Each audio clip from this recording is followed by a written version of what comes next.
চলো আজকে টোটো করে যাচ্ছি মন্দিরে, সব নিয়ে নিয়েছি। অনেক দিন পর মন্দিরে এসেছি।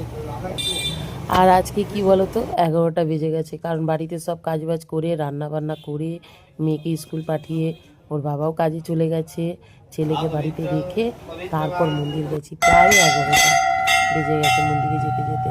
গিয়ে দেখি মানে অল্প কয়েকজন লোক ছিল, তারা দিয়ে দিলে মন্দির ফাঁকা হয়ে যাবে, তারপরে আমি পুজো দেবো। ততক্ষণ যা নিয়ে গেছিলাম সব কিছু গুছিয়ে নিয়েছি। আর যতক্ষণ ওনারা পুজো দিচ্ছে ততক্ষণ আমি হনুমান চালিসা পড়ে নিলাম এখানে বসে বসে। তারপরে দেখি ওনাদের পুজো হয়ে গেছে, তারপরে আমি পুজো দিতে গেছি। তখন মন্দির পুরোই ফাঁকা, আমি একাই আজকে পুজো দিয়েছি। মানে ঠাকুরমশাই ছিল কিন্তু কেউ ছিল না। আর সবাই থাকলে না এত তাড়া দেয় যে তাড়াতাড়ি করো তাড়াতাড়ি করো, এটা ভালো লাগে না। তারপর আমি পুজো টুজো দিয়ে কর্পূর জ্বালিয়ে একটু আরতি করে নিলাম একদম মনের শান্তিতে।